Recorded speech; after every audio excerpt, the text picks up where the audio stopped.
Types of majority की, ठीक है, कि कितने टाइप के तुम्हारे मेजोरिटी होते हैं। तो मेनली जो है तुम्हें 4 टाइप्स के मेजोरिटी जो है देखने को मिलेगा। सबसे पहला होता है सिंपल मेजोरिटी, जिसको हम लोग बोलते हैं, लिख लो यहाँ पे थोड़ा सा, it is also known as functional majority, ठीक है।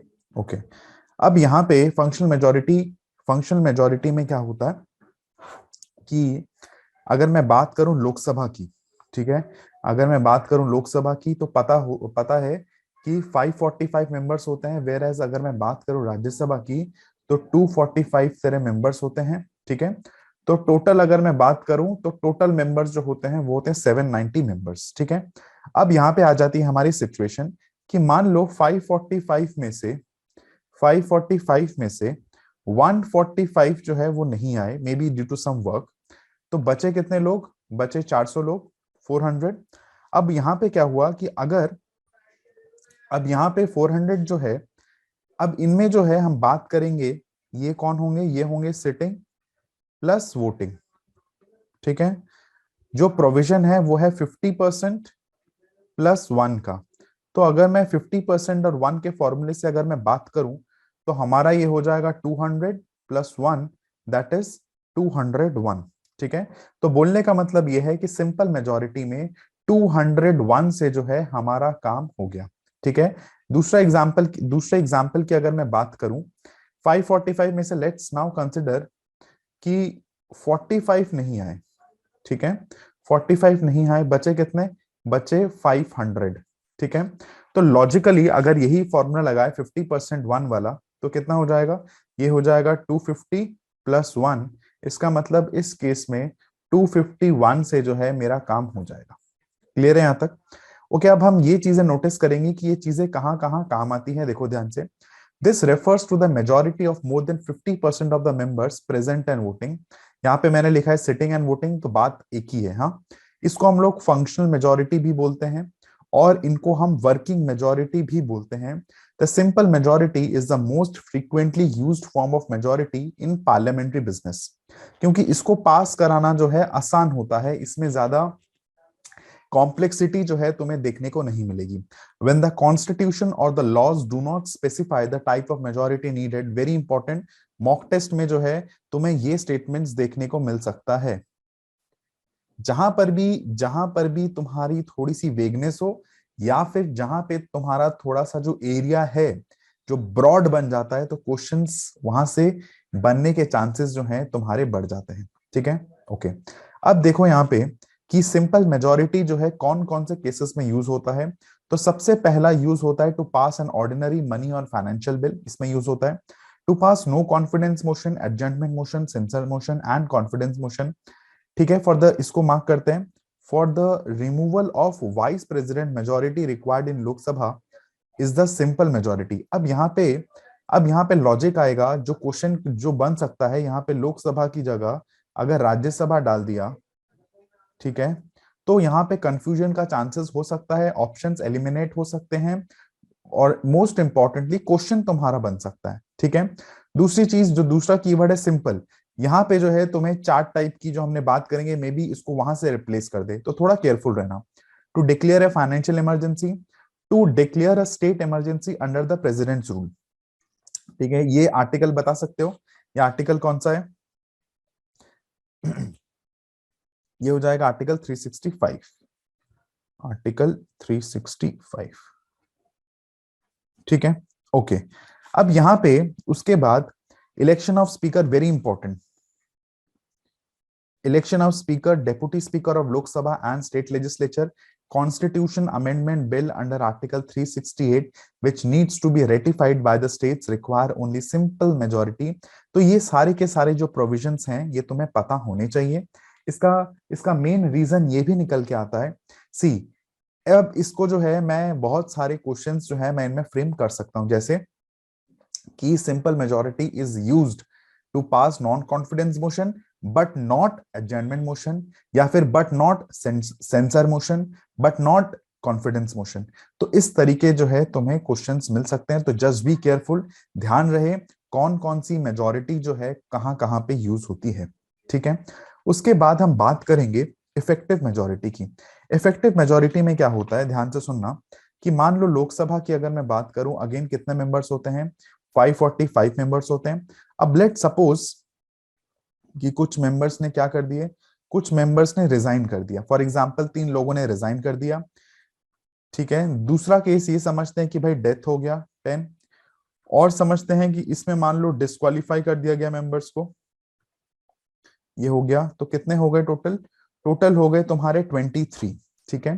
तो अगर मैं बात करूं इफेक्टिव स्ट्रेंथ की, अगर मैं बात करूं इफेक्टिव स्ट्रेंथ की, तो कितनी हो गई इफेक्टिव स्ट्रेंथ, तो 545 minus 23 will give birth to how much, 522, ठीक है।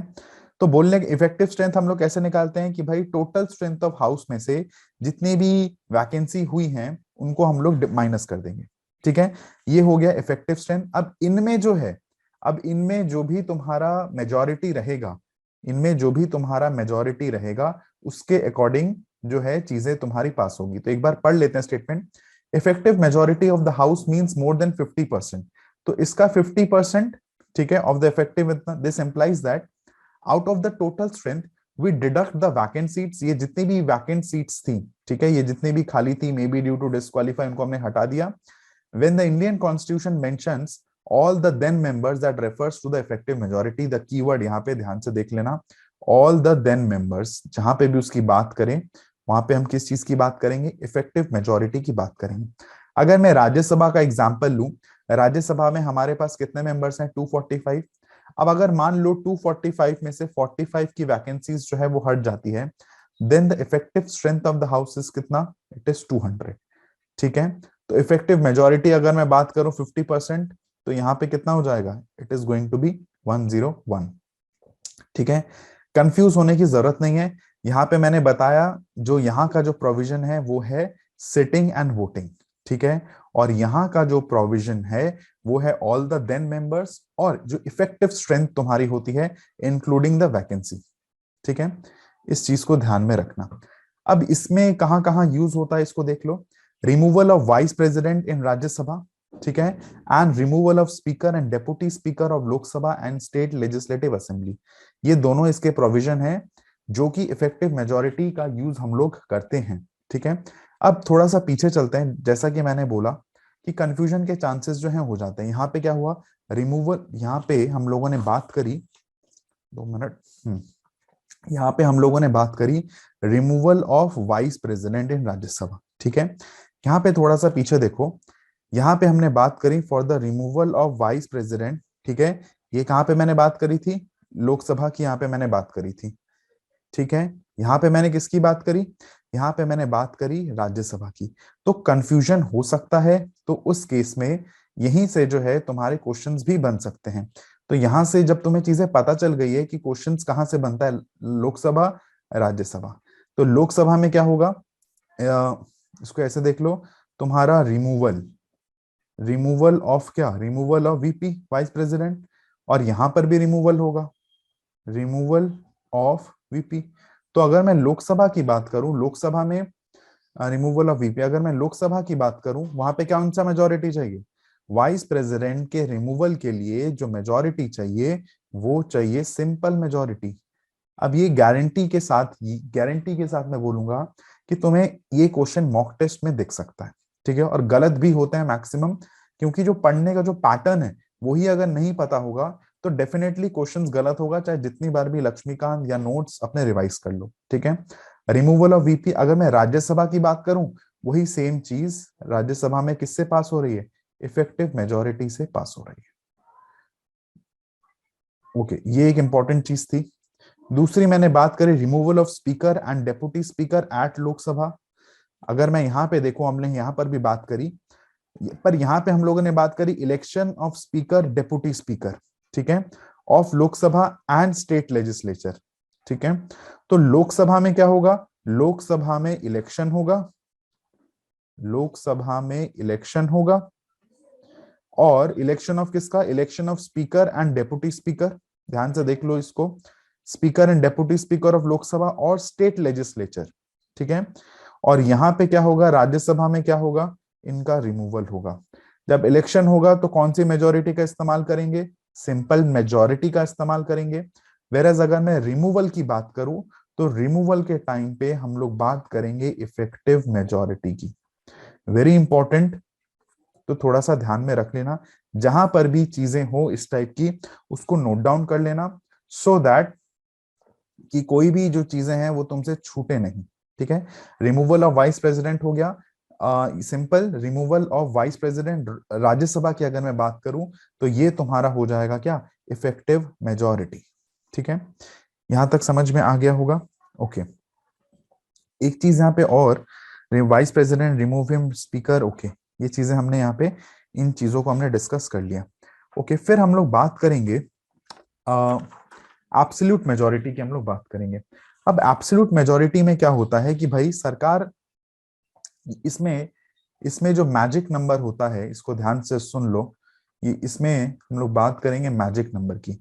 तो कोई भी magic number is how much, 273। मैंने कल भी कहा था कि हम लोग जब वोट देते हैं, हम सरकार बनने के लिए वोट नहीं देते, रादर हम मेंबर्स को वोट देते हैं जो जाके आगे क्या बनाती है, सरकार बनाती है। ठीक है, तो एब्सोल्यूट मेजॉरिटी क्या होती है कि जब भी सरकार, बेसिकली ये जो मेजॉरिटी है ये सरकार बनाने में यूज होता है। अगर मैं बात करूं लोकसभा की, ये जो मेजॉरिटी का नंबर है लोकसभा, कितने मेंबर हुए, 545 हुए। ठीक है, तो इसमें मैं बात करूंगा मोर देन, ध्यान से सुन लेना, मोर than 50% of the total strength of the house, more than 50% of total strength of the house. यहां तक क्लियर हो गया ये? ठीक है, अब अगर मैं बात करूं राज्यसभा की, तो राज्यसभा में कितने मेंबर्स होते हैं, राज्यसभा में मेंबर्स होते हैं 245। ठीक है, तो इसका अगर मैं 50% करूं तो 50% ऑफ 245, ये नियर अबाउट स्टैंड कर जाएगा कितना, 123 और मोर। ये समझ में आ गया? ठीक है, तो सरकार बनाने के लिए जो मैजिक नंबर चाहिए होता है वो चाहिए होता है 273। ठीक है, आधे से ज्यादा मेजॉरिटी अगर मिल जाती है किसी भी पार्टी को, ठीक है, अभी अगर मान लो कि बीजेपी की सरकार है, तो इसका मतलब ये है कि इनको जो वोट मिला था या फिर पार्लियामेंट में जो इनकी रिप्रेजेंटेशन है वो कितनी है, वो 273 के ऊपर ही है।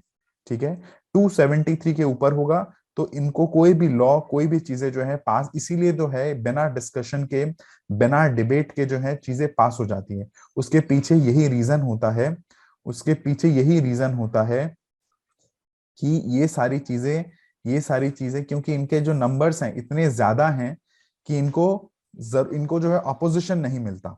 ठीक है, एक बार पढ़ लेते हैं यहां से। It refers to majority of more than 50% of the total membership of the house. For example, the total membership of the Lok Sabha is 545 and absolute majority Lok Sabha का मतलब ये होता है कितना, +1 273. Cases where the absolute majority is used in the normal business of parliament or state legislature, absolute majority is generally not used. तो ध्यान से सुनना, जो नॉर्मल बिजनेस है उसमें क्या यूज होता है बताओ, सिंपल मेजोरिटी का इस्तेमाल होता है। ठीक है, but this majority is use during general elections for the formation of government at centre and state. ठीक है, इस पॉइंट को ध्यान में रखना, एब्सोल्यूट कहीं और यूज नहीं होता है, चाहे इलेक्शन हो, मतलब क्या, सरकार, द मैजिक नंबर एब्सोल्यूट। ध्यान में रखना किसके साथ तुम्हें जोड़ना है, 273 के साथ जो है तुम्हें चीजों को जोड़ना है। ठीक है, बाकी यूज कहाँ होता है, ये यूज होता है तुम्हारे जनरल इलेक्शन के टाइम पे, जहां पे सरकार का फॉर्मेशन होता है सेंटर या फिर तुम्हारा स्टेट में। ठीक है, बाकी ये जो मैंने तुम्हें प्रोविजंस बताए पीछे से, रिमूवल ऑफ वाइस प्रेसिडेंट, ये इंपॉर्टेंट हो जाता है। ठीक है, क्वेश्चंस यहाँ इंपॉर्टेंट ये इसलिए हो जाता है क्योंकि कंफ्यूजन जो है, यहाँ से कंफ्यूजन रह जाती है चीजें। ठीक है, ओके, अब हम लास्ट हम लोग बात करेंगे स्पेशल मेजॉरिटी की। ठीक है, अब स्पेशल मेजॉरिटी के 3 चीजें हैं। ठीक है, स्पेशल मेजॉरिटी की मेरे पास 3 टाइप्स होती हैं। तो सबसे पहला ध्यान से देख लो, सबसे पहला मैं बात करूंगा क्या, present and voting. Present and voting, ठीक है। मैं यहां पे भी बात करूंगा किसकी, प्रेजेंट एंड वोटिंग, ठीक है। और यहां पे मैं बात करूंगा strength of the house, strength of the house, ठीक है। ओके, अब यहाँ पे ध्यान से देखो, यहाँ पे मैं करूंगा 2/3 प्रेजेंट एंड वोटिंग, यहाँ पे मैं डालूंगा 2/3 प्रेजेंट एंड वोटिंग, और यहाँ पे मैं दूंगा 2/3 प्रेजेंट एंड वोटिंग, ठीक है। उसके बाद प्लस यहाँ पे 50% of strength of house. Book में थोड़ा सा मे बी टेक्निकली लिखा हुआ है तो ना समझ में आए, इसलिए मैं यहाँ पे चीजें तुम्हारे लिए थोड़ा सा आसान कर दे रहा हूँ, ठीक है। उसके बाद 2/3 प्रेजेंट एंड वोटिंग, यहां तक ये प्रोविजन क्लियर है। अब ये जो है, अब अगर मैं बात करूं फर्स्ट टाइप की, फर्स्ट टाइप मतलब 2/3 प्रेजेंट एंड वोटिंग, अब इसमें क्या होता है मैं बता देता हूं। अब ये जो है फर्स्ट टाइप में, ये जो है जो फेडरल स्ट्रक्चर का जो ढांचा है, मैंने कहा था यूनियन हो गया, स्टेट हो गया और पीआरआई हो गया, क्योंकि ये जो है फेडरल स्ट्रक्चर के ढांचे को बिगाड़ सकता है, इसलिए जो है इतने टाइप्स के तुम्हारे स्पेशल मेजोरिटी के प्रोविजन जो है बनाए गए हैं। अगर मैं बात करूं, अगर मैं बात करूं ऑल इंडिया सर्विसेज अगर क्रिएट करनी है, अगर ऑल इंडिया सर्विसेज, यहां पे लिख लो all India services, all India services अगर मेरे को क्रिएट करनी है तो मेरे को स्पेशल मेजॉरिटी चाहिए होगा, ठीक है। अंडर व्हाट, अंडर आर्टिकल 312, ठीक है। अब यही चीजें जो हैं, ये जो मेजॉरिटी मैंने तुमसे बोली, ये जो मेजॉरिटी, अब इसी को मैं कॉम्प्लेक्स कैसे चीजें हो सकती हैं, अभी जो ऑल इंडिया सर्विसेज की बात करी, ठीक है, कि स्पेशल मेजॉरिटी से पास होगा। अब इसको पास कराने का प्रोविजन या तो लोकसभा होगा या तो राज्यसभा होगा। राज्यसभा में कुछ कुछ और मेजॉरिटी चाहिए होगी, लोकसभा में कुछ और मेजॉरिटी चाहिए होगी, जिसकी वजह से जो है कॉम्प्लेक्सिटी तुम्हारी क्रिएट हो जाती है, ठीक है। ओके, तो अगर मेरे को ऑल इंडिया सर्विसेज में कुछ भी क्रिएट करना हो, कुछ भी वो चेंज करना हो, तो मेरे को स्पेशल मेजॉरिटी चाहिए होगा अंडर आर्टिकल 312, ठीक है। अब अगर यूनियन को स्टेट लिस्ट के ऊपर कानून बनाना है, ठीक है, तो अंडर आर्टिकल 249 फॉर एग्जांपल, अगर यूनियन को स्टेट लिस्ट के ऊपर कुछ कानून बनाना है, जैसे कि मान लो हेल्थ के ऊपर कुछ बनाना है, तो वो भी किस में होगा, वो भी होगा 2/3 प्रेजेंट एंड वोटिंग, ठीक है। ओके, नेक्स्ट अगर मैं बात करूं, नेक्स्ट अगर मैं बात करूं, ये हो गया। ओके, थर्ड काइंड इसकी स्ट्रेंथ ऑफ द हाउस की अगर मैं बात करूं, स्ट्रेंथ ऑफ हाउस की impeachment of the president, impeachment of the president. Okay, तो यहां पे, यहां तक क्लियर हो जाना चाहिए। अब अगर मैं बात करूं इसकी 2/3 स्ट्रेंथ ऑफ द हाउस की, तो ये हो जाएगा क्या, impeachment of president under article 61, पहली चीज। दूसरी चीज, 2/3 का मतलब क्या हुआ कि लोकसभा का 2/3 इंटू 545, ठीक है, इसको कट करोगे तो तुम्हारे पास जो नंबर आएगा वो आएगा 364। और राज्यसभा की अगर मैं बात करूं, 2/3 इंटू कितना, ये हो गया 245 is equal to how much, 164। समझ में आया ये, ठीक है। उसके बाद, उसके बाद ये तो क्लियर हो जाना चाहिए 2/3 प्रेजेंट एंड वोटिंग ये किस तरीके से होगा। ओके, इसका एग्जाम्पल देख लेते हैं, ठीक है। देखो, अब यहाँ पे ये जो इसका जो यूसेज होगा, सीएजी या फिर जजेस of supreme Court, High court, उसके बाद चीफ इलेक्शनर कमिश्नर, ठीक है। तो वहां पे जो है ये तुम्हारा यूज होगा। इसमें क्या बोला, 2/3 present and voting and 50% strength of the house, ठीक है, ध्यान से देखना। तो मान लो 2/3 इंटू 400, ठीक है। 2/3 इंटू 400 का मतलब मैंने कहा था कि may be present and voting की हमने बात करी, तो may be out of 545 one, out of 545 145 जो है उनको वो चले गए हैं, कुछ हो गया, वट एवर वर्क इज जो भी है, तो बचे कितने हमारे नेट। हमने ये बात करी थी किसमें, सिंपल मेजोरिटी में, कि आउट ऑफ 545 मान लेते हैं 145 जो है हाउस में नहीं आए, तो बचे कितने? 400 बचे। ठीक है, तो 2/3 इंटू 400 प्लस, अगर मैं बात करूं 50% of the strength of the house, तो 50% कितना हो जाएगा? 50% हो जाएगा 273। अभी अभी हमने बात करी थी, ठीक है, अभी अभी हमने बात करी थी एब्सोल्यूट मेजोरिटी की। ठीक है, तो टोटल जो है ये कितना हो जाएगा? ये हो जाएगा 267 प्लस 273। तो बोलने का मतलब है जानबूझ के ऐसे प्रोविजंस बनाए गए हैं जिससे कि ये जो कॉन्स्टिट्यूशनल पोजीशंस हैं इनका रिमूवल जो हो इतनी आसानी से जो है ना हो सके। ठीक है, अगर मैं बात करूं सेकंड काइंड जो अभी अभी हमने करा, तो उसका यूसेज कहाँ कहाँ होता है? जैसा कि मैंने कहा, सबसे पहला, अगर हमें कॉन्स्टिट्यूशनल अमेंडमेंट बिल में कोई भी अगर चेंजेस लाना हो तो इस मेजॉरिटी का इस्तेमाल होता है। फिर अगर मैं बात करूं रिमूवल ऑफ, मैंने बताया Supreme Court, High Court, CAG और चीफ इलेक्शनर कमिश्नर। ठीक है, तीसरी अगर मैं बात करूं continuance of national emergency, continuance of what? National emergency भी जो होगा वो इसी मेजॉरिटी के अंदर जो है कंटिन्यू करेगा। ठीक है, अब ये प्रोविजंस तुम्हें पढ़ने हैं कि भाई नेशनल इमरजेंसी की अगर मैं बात करूं या फाइनेंशियल इमरजेंसी की अगर बात करूं, तो यहां से अगेन कंफ्यूजन के चांसेस जो हैं बढ़ जाते हैं। तो इमरजेंसी वाला चैप्टर जो है इंपॉर्टेंट हो जाता है ऑटोमेटिकली, क्योंकि इसमें मेजॉरिटी का क्वेश्चन पूछा जाएगा, कब ये कंटिन्यू कर सकता है, कितने महीने के बाद कंटिन्यू, तो स्टेटमेंट वाइज जो है कंफ्यूजन क्रिएट हो सकता है। दूसरा, अंडर आर्टिकल 169 अगर मैं बात करूं, अंडर आर्टिकल 169 एबोलिशन और creation of legislative councils in state, क्या बोला मैंने? एबॉलिशन और क्रिएशन ऑफ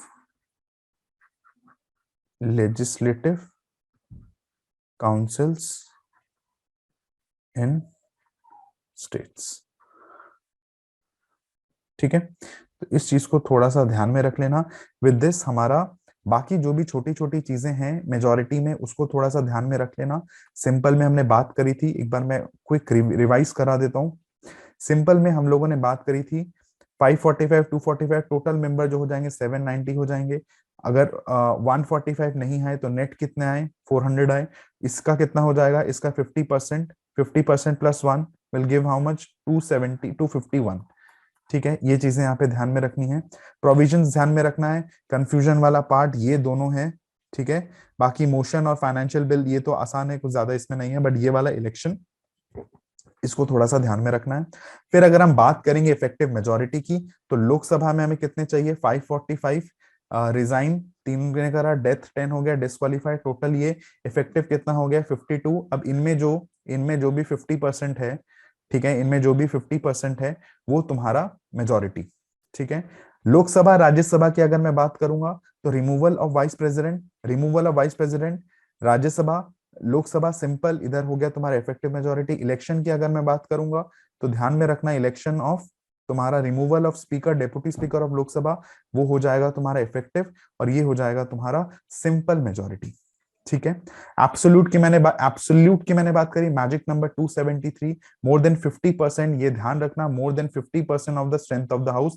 कंफ्यूजन के लिए ये बोल देगा प्रेजेंट एंड वोटिंग, तो अगेन कंफ्यूजन के चांसेस हैं, तो स्टेटमेंट्स को ध्यान में रखना, प्रेजेंट एंड वोटिंग यहाँ पे नहीं होगा, यहाँ पे होगा 50% of the total strength of the house. ठीक है, एंड लास्ट हम लोगों ने बात करी है स्पेशल मेजोरिटी की, जिसमें हमने 3 केसेस बात करे, 2/3 present and voting, 2/3 present and voting, 2/3 strength of the house.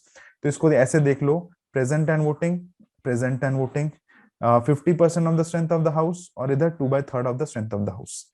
ठीक है, इससे हो गया। इनके बाकी हमने बात कर लिया था, आर्टिकल 312 249 स्टेट लिस्ट, इन सब के बारे में, रिमूवल ऑफ जजेस के बारे में हमने बात कर लिया था। और ये कुछ कंडीशंस हैं, constitution amendment bill, removal of ये नेशनल इमरजेंसी का कंटिन्यूएशन। मेरे को इसको जो है इमरजेंसी प्रोविजंस हम लोग कवर करेंगे, पर एक बार तुम लोग भी जाके जो है इसको एक बार रीड मार लेना, इमरजेंसी प्रोविजंस, नेशनल फाइनेंशियल, ये प्रेसिडेंट्स रूल, इन सब के बारे में एक बार रीड मार लेना। ठीक है, ओके।